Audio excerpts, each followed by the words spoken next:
대한민국 국민이라면 누구나 기억하고 기념해야 할 6.25 전쟁의 역사를 성경적 세계관으로 알리고 전하는 6.25 잊지 말아야 할 그때 그 역사 특간입니다. 대한민국 국민이라면 누구나 6.25 전쟁을 기억해야 하며 결코 잊어서는 안 됩니다. 왜냐하면 6.25 전쟁은 아직 끝나지 않은 전쟁이며 반드시 끝내야 할 전쟁이기 때문입니다. 6.25 잊지 말아야 할 그때 그 역사 첫 번째 이야기. 북한의 남침에서 대한민국을 구한 세 번의 기적, 우연이 아니다. 대한민국 건국 이래 가장 큰 비극이었던 6.25 전쟁은 1950년 6월 25일 일요일 새벽 소련의 지원을 받은 북한 공산군의 기습 남침으로 시작되었습니다. 당시 북한은 소련의 막대한 지원 아래 압도적인 군사력을 갖추고 있었습니다. 소련의 교관으로부터 체계적인 훈련을 받은 약 18만 명의 지상군과 400여 문의 대포, 242대의 소련제 탱크 등 막강한 화력을 갖추고 있었습니다. 반면 남한의 군사력은 매우 열악한 상태였습니다. 병력도 화기도 북한의 절반 정도, 탱크는 한 대도 없고 항공기도 전투기가 아닌 연락기, 함정도 다 낡아빠진 36척이 전부였습니다. 이런 상황에서 북한군은 파죽지세로 남하했고 결국 대한민국의 수도 서울은 단 3일 만에 북한군에 의해 함락되고 말았습니다. 전쟁이 시작된 지 4일 만에 대한민국 국군 절반에 가까운 약 4만 4천 명이 전사하거나 포로가 되는 큰 피해를 입었습니다. 이처럼 처참한 상황에서 과연 누가 대한민국의 생존을 예상할 수 있었을까요? 많은 사람들은 대한민국의 멸망이 시간 문제라고 생각했습니다. 하지만 놀랍게도 그 절체절명의 위기 속에서 대한민국은 무너지지 않았습니다. 도대체 대한민국은 어떻게 살아남을 수 있었을까요? 그 배경에는 기적과도 같은 세 가지 사건이 있었습니다. 첫째, 미국의 신속한 참전 결정이었고, 둘째, 유엔이 대한민국을 위해 참전을 결정한 것이었습니다. 그리고 셋째는 북한 공산군이 서울을 점령한 뒤 약 일주일 동안 서울에 머물며 지체한 것입니다. 지금부터 이 사건들이 왜 기적과 같은 일이었는지, 또 어떻게 대한민국을 구한 중요한 열쇠가 되었는지 살펴보겠습니다. 대한민국을 위기에서 건져낸 첫 번째 열쇠는 트루먼 미국 대통령의 신속한 미군 참전 결정이었습니다. 6.25 전쟁이 발발한 당시에는 한미 상호 방위 조약이 체결되기 전이었기 때문에 미국이 이 전쟁에 반드시 참전해야 할 이유가 없었습니다. 더구나 6.25 전쟁이 발발할 당시 미군은 이미 대한민국에서 철수한 상태였습니다.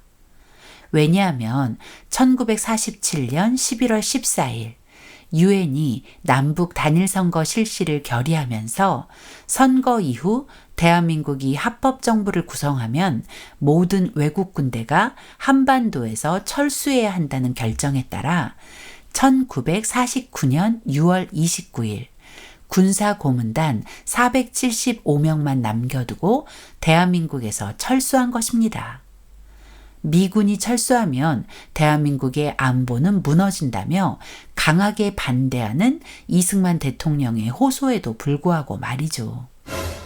설상가상으로 미군이 철수하고 약 6개월 후인 1950년 1월 12일 미국 국무장관 딘 에치스는 미국의 극동 방위선 에치슨 라인을 선포했습니다.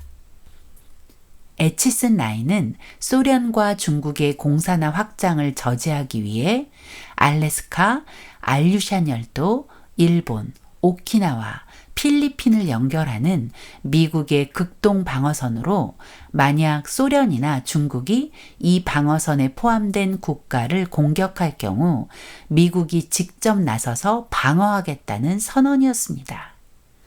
이는 미국의 안보를 지키는 동시에 공산 진영에 대한 경고이기도 했죠. 그러나 문제는 이 에치슨 라인에서 대한민국은 제외되었다는 것입니다. 이는 곧 대한민국은 소련과 중국 공산 세력의 위협으로부터 미국의 보호를 기대할 수 없다는 것을 의미했죠. 이처럼 대한민국을 보호해야 할 어떤 약속이나 의무가 없는 상황에서 트루먼 대통령이 6.25 전쟁에 개입해 대한민국을 돕기 위해 미국 참전을 결정했다는 것은 당시로서는 기적과도 같은 일이었습니다. 1950년 6월 25일 대한민국에서 전쟁이 발발한 당일 오후 1시경 미국 시간으로 6월 24일 밤 8시 50분 트루먼 대통령은 에치슨 국무장관으로부터 북한의 남침 사실을 보고받았습니다. 그리고 6월 27일 트루먼 대통령은 미 극동사령관 더글라스 맥아더 장군에게 대한민국에 대한 미 극동 해군과 공군의 지원을 즉각 개시하라 명령하며 사실상 미군의 참전을 선언했습니다. 이어 6월 30일 저녁에는 지상군 파병까지 결정했고 마침내 1950년 7월 1일 스미스 대대 장병 540명이 부산에 상륙하면서 미군의 본격적인 참전이 시작됩니다. 이 기적과 같은 트루먼 대통령의 결정 뒤에는 잘 알려지지 않은 중요한 인물이 있었습니다. 그 사람은 바로 워싱턴 DC의 파운드리 감리교회를 담임하던 프레드릭 브라운 해리스 목사입니다. 해리스 목사는 24년 동안 상원 원목으로 재직하며 미국 정치권에 큰 영향력을 행사했던 인물이었습니다. 물론 트루먼 대통령의 신속한 파병 결정에는 빌리 그레이엄 목사의 전보도 큰 영향을 주었죠. 6.25 전쟁 발발 직후 빌리 그레이엄 목사는 트루먼 대통령에게 정보를 보내 이렇게 호소했습니다. 코리아의 남쪽에는 인구 대비 세계 그 어느 지역보다 많은 기독교인들이 있습니다. 그들을 내버려 두어서는 안 됩니다. 하지만 당시 빌리 그레이엄 목사는 31살의 젊은 목사로 트루먼 대통령을 직접 만난 적은 없었습니다. 반면 해리스 목사는 트루먼이 부통령 시절부터 친밀한 관계를 유지해왔고 특히 전쟁 발발 약 한 달 전 트루먼 대통령에게 편지를 보내 한반도를 둘러싼 국제 정세가 매우 긴박하므로 대한민국의 안전 보장을 위해 이승만 대통령을 국빈으로 초청해 만날 것을 요청하기도 했습니다. 이러한 점을 볼 때 해리스 목사의 조언이 트루먼 대통령의 파병 결정에 더 큰 영향을 끼쳤을 것으로 여겨집니다. 트루먼 대통령이 참전을 결정하고 실제로 파병을 실행하자 해리스 목사는 1950년 8월 18일 트루먼 대통령에게 편지를 보냈습니다. 그는 트루먼 대통령의 이 결정은 훗날 20세기 역사에서 가장 중요한 선택으로 기억될 것입니다. 트루먼 대통령의 참전 결정을 높이 평가했습니다. 이에 대해 트루먼 대통령도 해리스 목사님의 편지에 깊이 감사드립니다 라고 답장한 것으로 전해집니다. 이후에도 해리스 목사와 파운드리 감리교회는 전쟁 중인 대한민국을 돕기 위해 기금과 구호 물자를 보냈고 대한민국의 승리를 위해 지속적으로 기도했습니다. 해리스 목사가 미군 참전을 적극적으로 조언하고 대한민국을 도우려고 애쓴 이유는 바로 이승만 대통령과의 각별한 관계 때문이었습니다. 해리스 목사는 1954년 7월 이승만 대통령이 미국 국빈 방문차 워싱턴 DC에 도착했을 때 비행기에까지 올라 이승만 대통령을 영접할 만큼 각별한 사이였습니다. 이승만 대통령 역시 착륙 직후에 가진 기자회견에서 해리스 목사를 가리켜 나의 목사님 해리스라는 표현을 할 정도로 깊은 신뢰와 우정을 보여주었습니다. 방미 기간 중이었던 8월 1일 이승만 대통령은 파운드리 교회 예배에 참석했을 때 해리스 목사와의 오랜 인연을 이렇게 말했습니다. 1945년 이전에 워싱턴 DC에서 망명 생활을 할 때 나는 이 교회에서 예배를 드렸고 평생의 친구이자 현재 이 교회를 관할하는 프레데릭 해리스 목사님을 사귀게 되었습니다. 해리스 목사의 한국 사랑은 단순한 우정을 넘어섰습니다. 그는 6.25 전쟁 당시 미국의 한국 지원과 참전에 힘을 보탰고 전쟁 이후에도 대한민국을 위해 보이지 않는 곳에서 그림자 대사와 같은 역할을 감당하며 한국을 도왔습니다. 대한민국이 오늘날 자유를 누릴 수 있게 된 데에는 트루먼 대통령의 신속한 참전 결정과 그 결정을 이끌어내는데 중요한 역할을 한 해리스 목사의 노력이 있었습니다. 하지만 우리가 결코 잊지 말아야 할 또 하나의 사실이 있습니다. 대한민국을 구한 기적 뒤에는 우리 국군과 유엔군의 숭고한 희생이 있었다는 것입니다. 특히 미군은 대한민국을 위해 엄청난 희생을 치렀습니다. 트루먼 대통령의 신속한 참전 결정으로 1950년 7월 1일 부산에 상륙한 스미스 특수임무부대 장병 540명은 북진을 시작했습니다. 미군의 첫 번째 전투는 7월 5일 오산 북쪽 중미령에서 북한군과 교전한 오산 중미령 전투였습니다. 이 전투에서 미군은 치열한 교전 끝에 540명의 대원 중 181명이 전사하거나 실종되는 큰 피해를 입었습니다.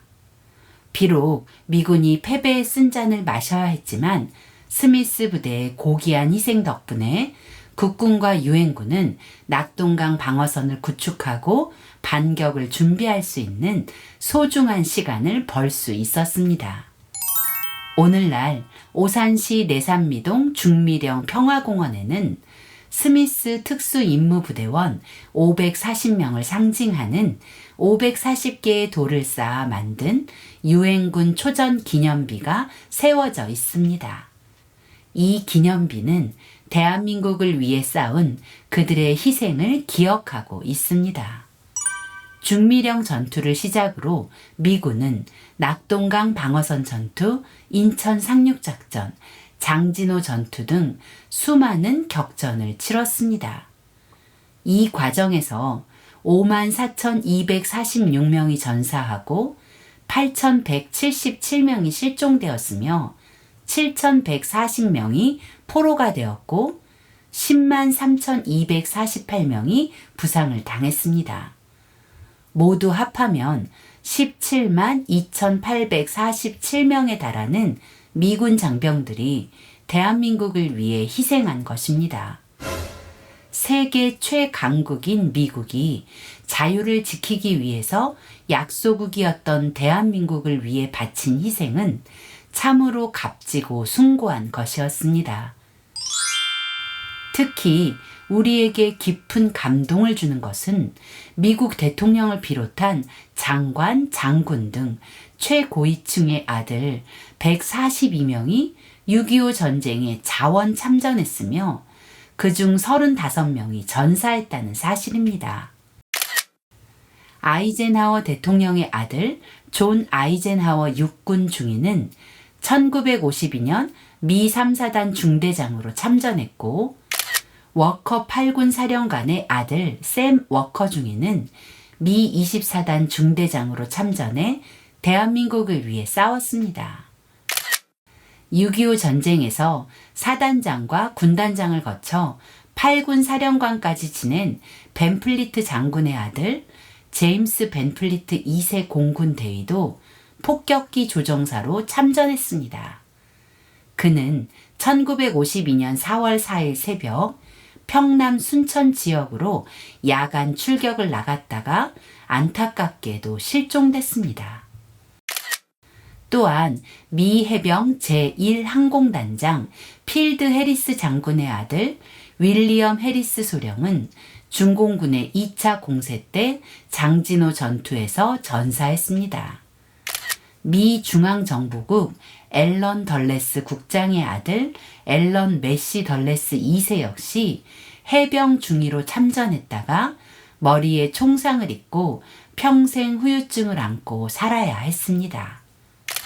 지금도 하버드 대학교의 하버드 메모리얼 교회 한쪽 벽면에는 한국 전쟁에 참전했다가 전사한 20명의 장병들의 이름을 동판에 새겨 대한민국을 위해 헌신한 그들의 숭고한 희생을 추모하고 있습니다.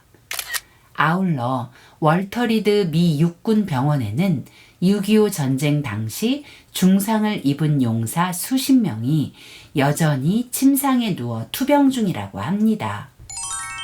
그뿐만 아니라 미국은 6.25 전쟁에 천문학적인 비용을 아낌없이 쏟아부으며 대한민국을 도왔습니다. 2009년 미국의 국방정보센터가 미 의회조사국 등의 자료를 바탕으로 산출한 바에 따르면 당시 미국이 부담한 전쟁 비용은 자그만치 670억 달러에 달합니다. 이를 현재 가치로 환산하면 6,910억 달러로 하나로는 약 767조 원에 이르는 거액입니다. 이처럼 미국은 한국을 지키기 위해 무기, 장비, 탄약 등 군수 물자만 지원한 것이 아니라 한국 국민 전체를 먹여 살리며 함께 싸웠고 고귀한 생명까지 바친 것입니다.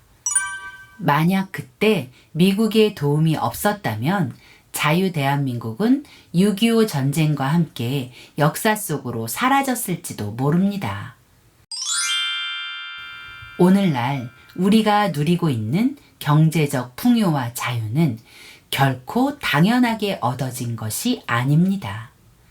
전쟁의 참화 속에서 기적적으로 이 대한민국을 구원하신 하나님의 전적인 은혜가 있었음을 잊지 말아야 합니다.